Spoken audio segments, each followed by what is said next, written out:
everyone, and thank you for joining us live here on the New York Times' Facebook page. We're hanging out with Rebecca Sugar, who is the brilliant mind behind Steven Universe. She's giving us a bit of a sketch tutorial of Steven right now. Do you want to say hi, Rebecca? Hey. Hey. Yeah. So Rebecca's here to take all your questions about Steven Universe, which is a fantastic cartoon right now on Cartoon Network, but is also an outlet for her musical talents and is now, I believe, a game. So she's going to tell us about all of these things and take your questions. Yeah, I'm really excited to be in New York right now to talk about the game and the soundtrack. Yeah. They're both so fantastic. I can't wait until they're out. And also, we have new episodes coming back really soon we worked so hard on these. Yeah. Did you ever imagine that you would have all these outlets in one place? It was always a dream. I mean, I love musicals, so it was always a dream to do music. And I love cartoons with music, with song numbers, so that was always a dream. And then the show is so video game inspired that we just jumped at our first chance to do a video game. And that was the mobile game, Attack the Light, and then this new game, Save the Light, is a console game, is a sequel to that, where we got to expand on it just so much.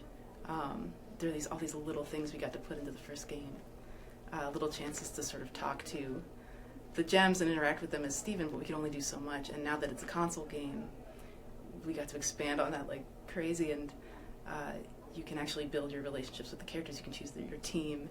You can fuse. It's really great. All our dreams for the first one, we've been able to realize in the second one. Yeah. So can you show us a little bit more of Steven here? Yeah, it's a little tricky to draw like this. There's a secret about Steven, which is that his face is a heart. You see it? I wonder how many people noticed that before. Yeah.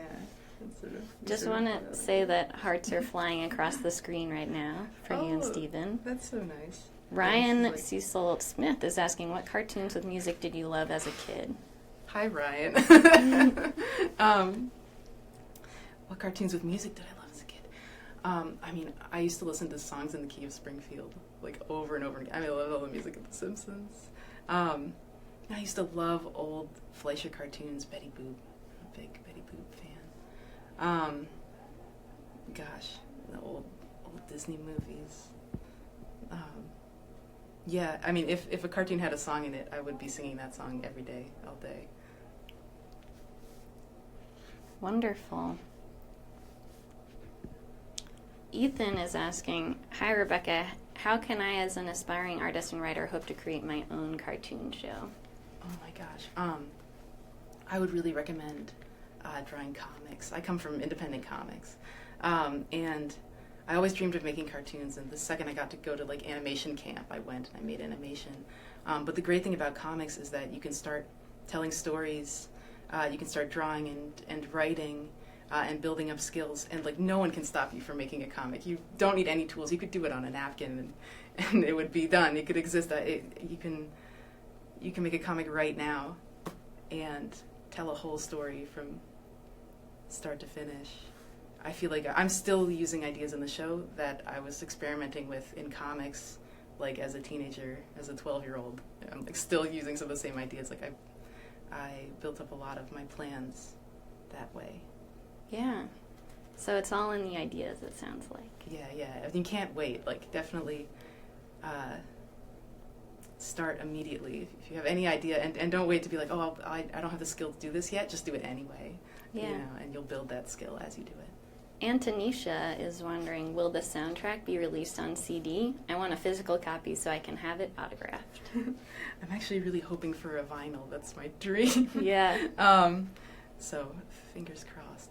Right now it's a digital release, but I think that the chance to have it in some sort of physical form is sort of going to depend on the reception of the digital release. So I'm really, really hoping that it's well received. Yeah. So thanks again, everyone who's posting in the comments. Reading now for your questions. Mariana asked, when did you realize you could introduce more adult themes into Steven Universe? Oh, it's always been a part of the show. One of our earliest concepts for the show and something that we always do, you'll notice, is that it's always from Stephen's point of view. Everything you understand and everything you see is what Stephen understands, and it's what he sees. And part of the reason we did that is because the show is a coming-of-age story about Stephen.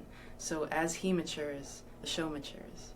These themes, this world was always going on before he could understand it, and it was always a part of the show. In a way, early on, we wrote 2 shows, and we showed you only a tiny fraction of the show we were secretly writing internally, and now we get to, as the world opens up for Stephen as he grows up, we get to do that within the show too. Todor asks, is Steven Universe all you think about these days, and do you ever get sick of it?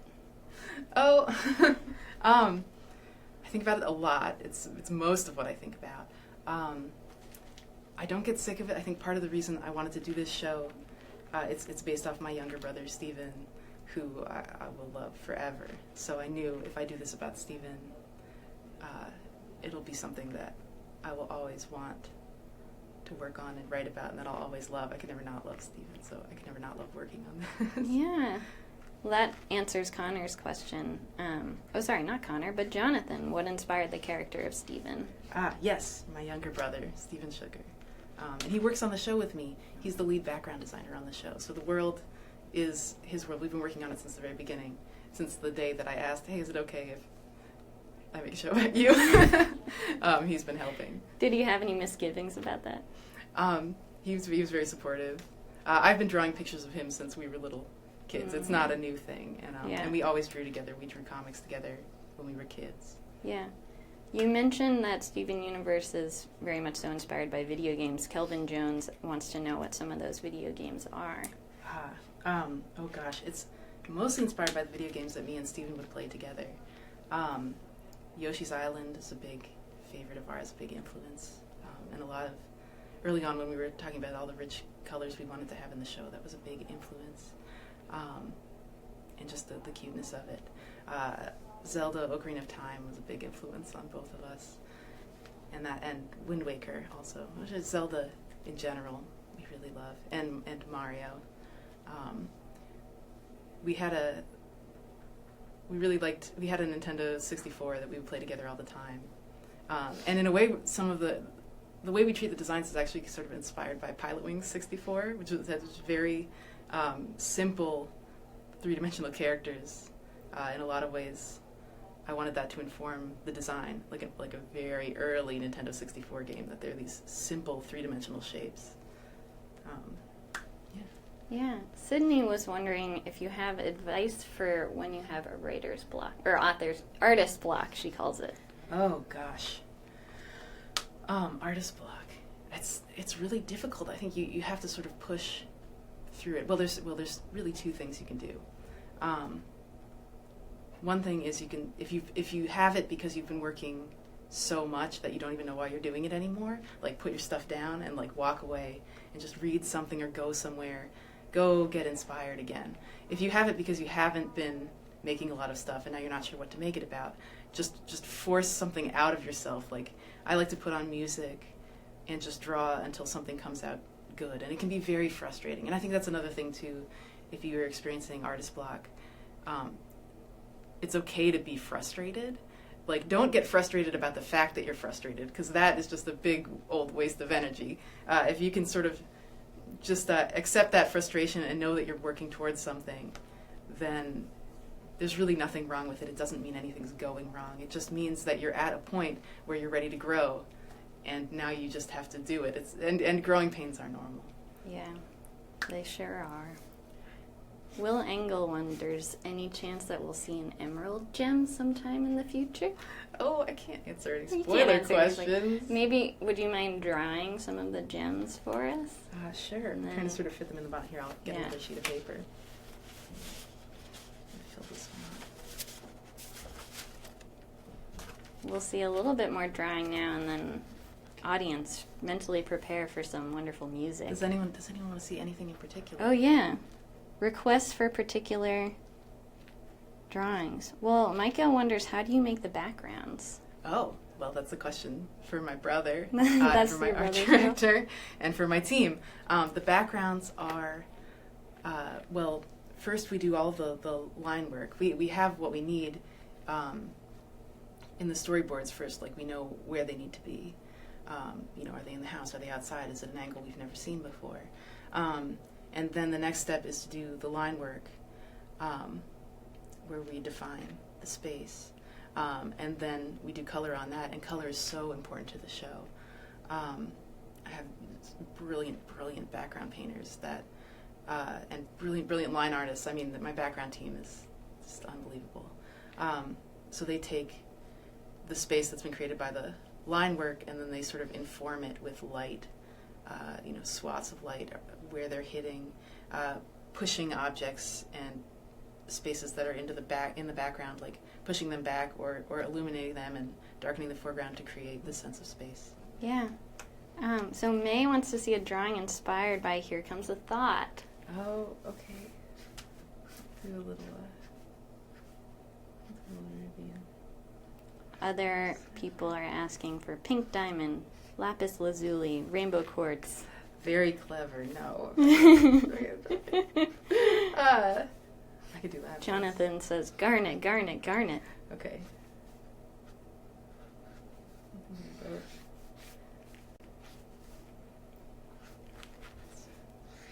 Let's take a closer look here.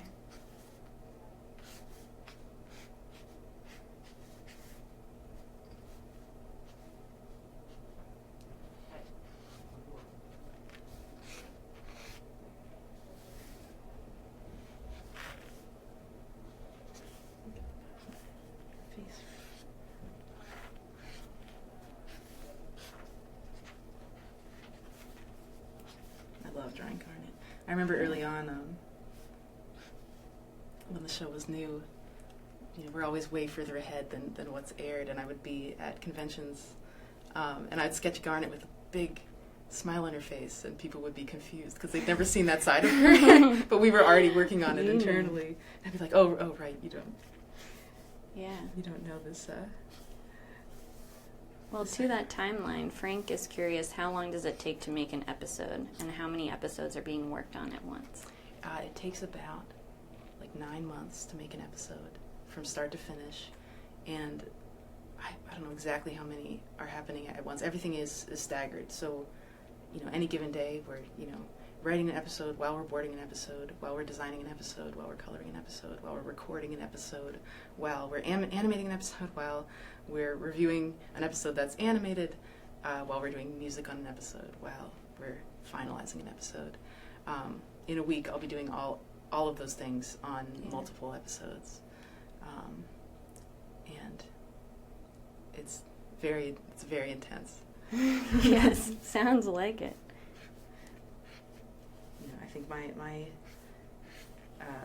biggest goal is to just sort of remember, since I'm working on so many stories at once, always remember the intent behind each one and make sure I'm seeing that through from start to finish at every stage. And I'm an animator, so I really like to be involved in every stage, not just the writing. I want the color, the design,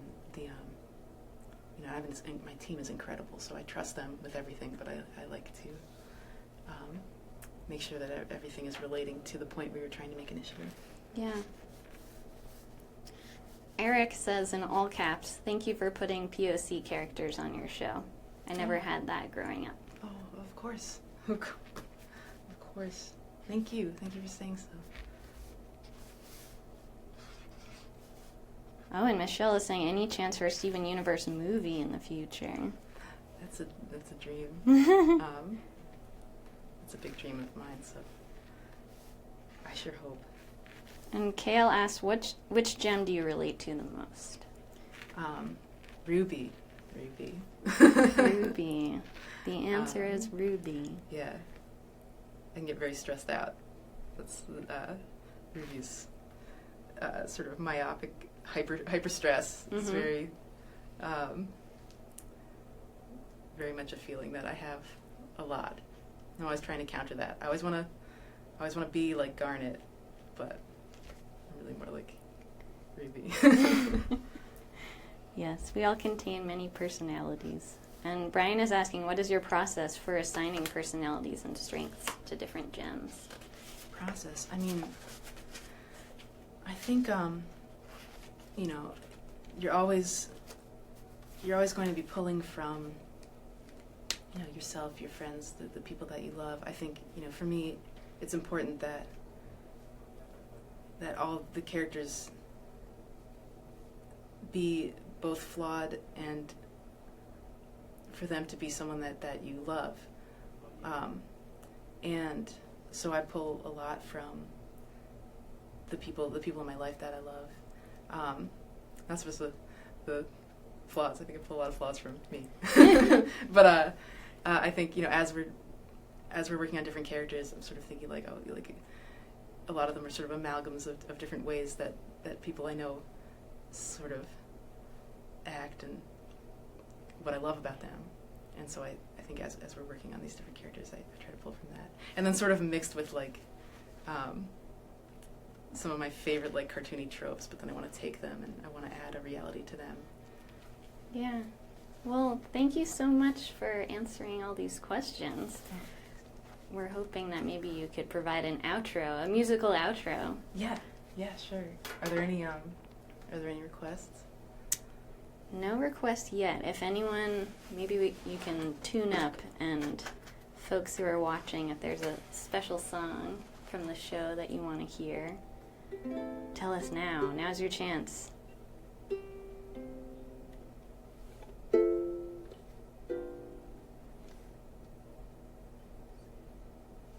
Gabby says the theme song. Oh my god. And Anne says, play Love Like You Please. I can do the theme. You know, it's been a little while I've tried to do the theme. Yeah. I think I'll have to remember it. Give me a second.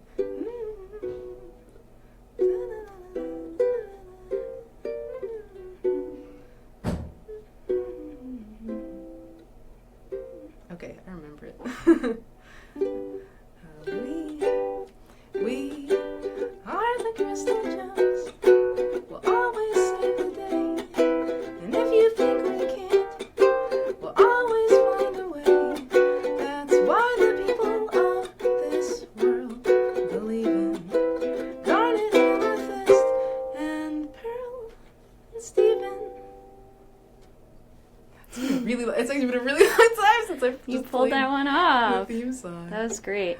Mariana says, I'm crying. My boss is laughing. Some other song titles being thrown out. Joseph says, what's the use of feeling blue? Oh, Thiago says, stronger than you. Kelso, love like you. Connor says, would love to hear Here Comes a Thought. Such a beautiful, emotional one.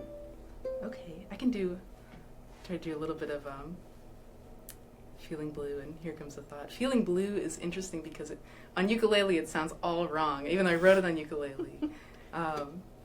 It's like, it sounds so like small and it's supposed to be big and bombastic. It's like, why would you want to be here? Why would you want to be here? What do you ever see here that doesn't make you feel worse than you do? And tell me, what's the use of feeling blue? Why would you want to employ her? Subjects that destroyed her. Why keep up her silly zoo? Oh, tell me, what's the use of feeling blue? It's so small. Yeah, that was wonderful. I can do Here Comes a Thought. Take a moment to think of just flexibility, love, and trust. Take a moment to think of just flexibility, love, and trust. Here comes a thought that might alarm you. What someone said and how it harmed you. Something you did that failed to be charming. Things that you said are suddenly swarming. And oh, I'm losing sight, I'm losing touch. All these little things seem to matter so much that they confuse you, that I might lose you. Take a moment, remind yourself to take a moment and find yourself. Take a moment and ask yourself if this is how you fall apart. But it's not, but it's not, but it's not, but it's not, but it's not. It's okay, it's okay, it's okay, it's okay, it's okay. You've got nothing, got nothing, got nothing, got nothing to fear. I'm here, I'm here, I'm here. Here comes a thought that might alarm me. What someone said and how it harmed me is something you did that failed to be charming. Things that I said are suddenly swarming, and oh, I'm losing sight, I'm losing touch. All these little things seem to matter so much that they confuse me, that I might lose me. Take a moment, remind myself to take a moment and find myself. Take a moment and ask myself if this is how I fall apart. But it's not, but it's not, but it's not, but it's not, but it's not. It's okay, it's okay, it's okay, it's okay, it's okay. I've got nothing, got nothing, got nothing, got nothing to fear. I'm here, I'm here, I'm here. And it was just a thought, just a thought, just a thought, just a thought, just a thought. It's okay, it's okay, it's okay, it's okay, it's okay. We can watch, we can watch, we can watch, we can watch them go by. From here, from here, from here. Take a moment to think of just flexibility, love, and trust. Take a moment to think of just flexibility, love, and trust.